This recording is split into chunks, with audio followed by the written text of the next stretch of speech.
পর্যন্ত না রাসূলকে তোমাদের পিতা মাতার চেয়ে, তোমাদের সন্তান সন্ততির চেয়ে, এবং কি তোমাদের সকল আত্মীয় স্বজন সমস্ত মানুষের চেয়ে বেশি ভালো না বাসবে, ততক্ষণ পর্যন্ত তোমরা ঈমানদার হতে পারবে না। বলুন নাউযুবিল্লাহ। পরিপূর্ণ ঈমানদার হতে হলে তাকে অবশ্যই আল্লাহর রাসূলকে নিজের জীবনের চেয়েও বেশি ভালোবাসতে হবে। বলুন ঠিক কিনা? সম্মানিত হাজিরিন, তারপর দ্বিতীয় নাম্বার কাজটা হলো আমাদের ইবাদত করতে হবে। আর কি ইবাদত করতে হবে?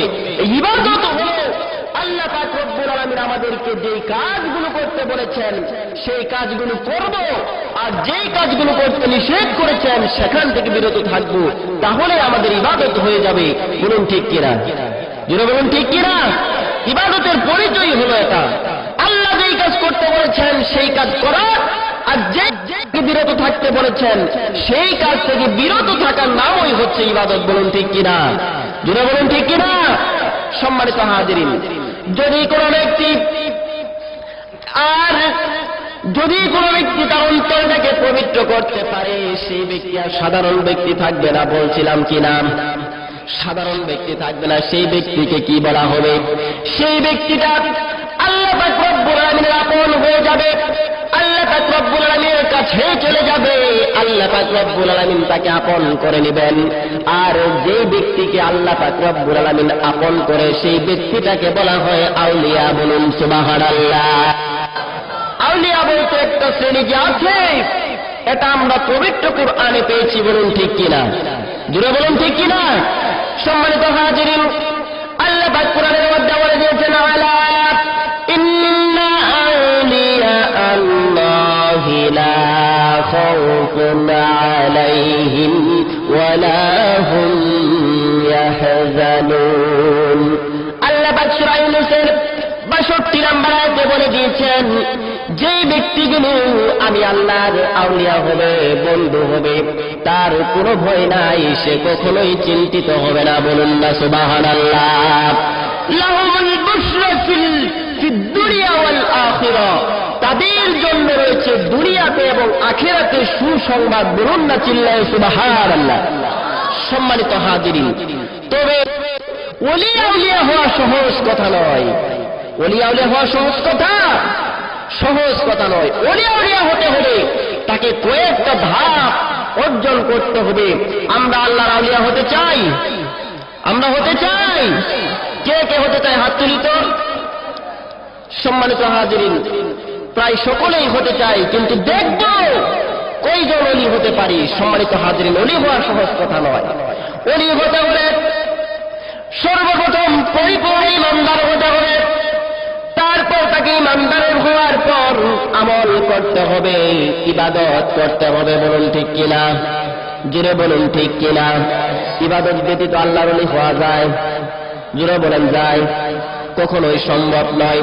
সম্মানিত হাজিরিন, ইবাদত করার পর তারপর আমাদের তৃতীয় নাম্বার যেই কাজটি করতে হবে, যদি কোনো ব্যক্তি আল্লাহর ওলি হতে চায়, যদি কোনো ব্যক্তি আল্লাহ তাআলার প্রিয় বান্দা হতে চায়, তাহলে তাকে ইখলাসের অধিকারী হতে হবে।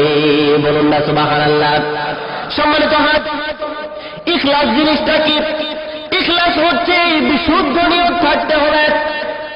আমাদের এমন নিয়ত থাকতে হবে যে আমাদের যতগুলো ইবাদত করব, যতগুলো কাজ করব, নামাজ, রোজা, হজ, যাকাত থেকে শুরু করে হালাল হারাম বেঁচে খাওয়ার পর থেকে শুরু করে এই দুনিয়ার মধ্যে চলার পথে যতগুলো কাজ করব সব কিছু হবে একমাত্র আল্লাহর জন্য। বলুন কার জন্য?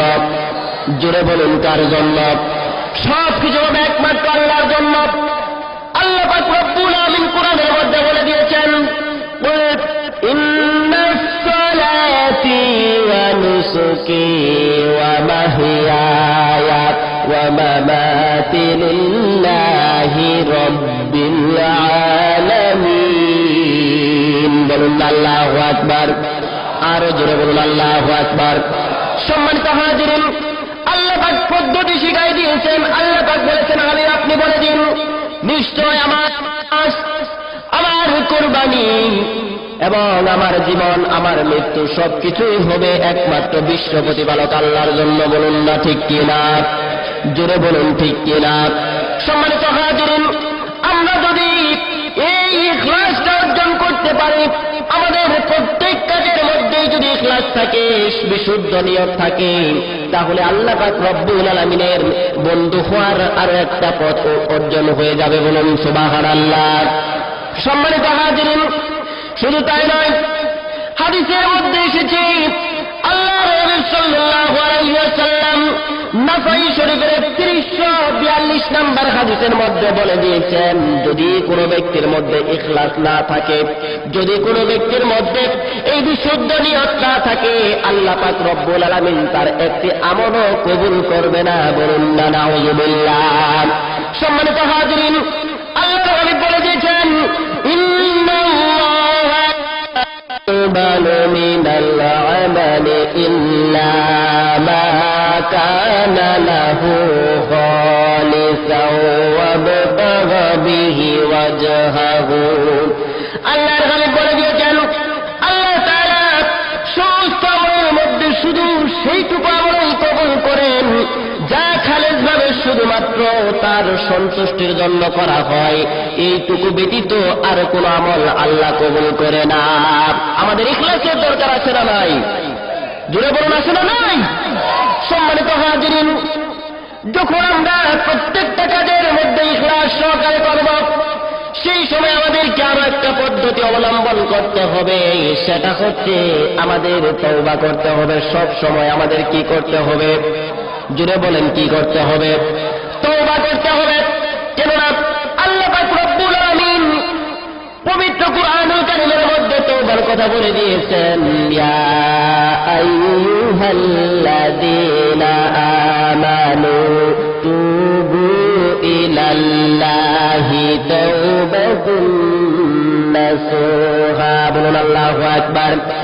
সম্মানিত হাজিরিন, এখানে কিন্তু পাপাচারদেরকে বলে নাই, এই আয়াতের মধ্যে কিন্তু কাফির মুশরিকদেরকে বলে নাই, এই আয়াতের মধ্যে তিনি বিধর্মীদেরকে ডাক দেন নাই, হিন্দুদেরকে ডাক দেন নাই, বুদ্ধদেরকে ডাক দেন নাই, খ্রিস্টানদেরকে ডাক দেন নাই।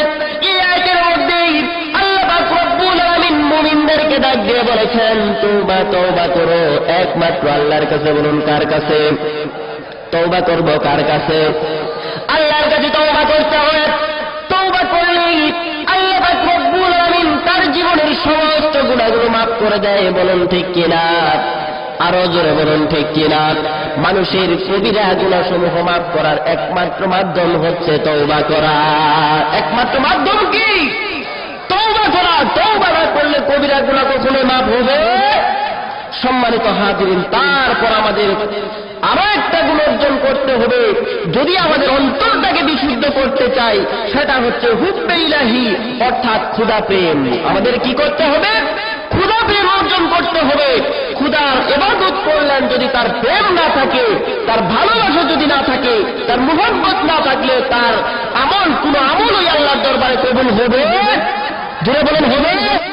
সম্মানিত হাজিরিন, তারপর আমাদের আরেকটা কাজ করতে হবে, সেটা হচ্ছে তাওয়াক্কুল বা আল্লাহর প্রতি আমাদের ভরসা। সব সময় ভরসা করব কার? জুড়ে বলেন, কার? সব সময় আমরা আল্লাহ তাআলার উপর ভরসা করব। শুধুমাত্র আল্লাহর উপর ভরসা করলেই হবে না, সেই সাথে আমাদের সবর করতে হবে, শুকর করতে হবে, আমাদের সত্যবাদিতা অবলম্বন করতে হবে, আমাদের সব বিষয়ে আল্লাহর কাছে ন্যস্ত করতে হবে, তাসলিম তথা আত্মসমর্পণ করতে হবে আল্লাহর কাছে। বলুন, কার কাছে? জোরে বলুন, কার কাছে? তারপর আমাদের আল্লাহর সব সিদ্ধান্তে আমাদের সন্তুষ্ট থাকতে হবে। বলুন ঠিক কিনা? আল্লাহর সিদ্ধান্তে আমাদের সন্তুষ্ট থাকতে হবে কিনা? এটা হচ্ছে আমাদের তাকদীরের প্রতি বিশ্বাস, যেটা আমাদের ঈমানদার হতে হলে আমাদের সর্বশেষ যে বিষয়টির প্রতি বিশ্বাস স্থাপন করতে হয়, সেটা হচ্ছে সেই তকদীরের ভালো মন্দের প্রতি বিশ্বাস। বলুন ঠিক কিনা? সম্মানিত হাজিরিন, যদি আপনি এই বিষয়গুলোর প্রতি বিশ্বাস স্থাপন করেন, এই কয়েকটা বিষয় যদি আপনি ভালোভাবে মেনে চলতে পারেন, তারপরে যদি আপনি নিষিদ্ধ জিনিসগুলো পরিহার করেন, আল্লাহ পাক রব্বুল আলামিন তাহলে আপনাকে তার ওলি হিসেবে কবুল করবে। বলুন সুবহানাল্লাহ।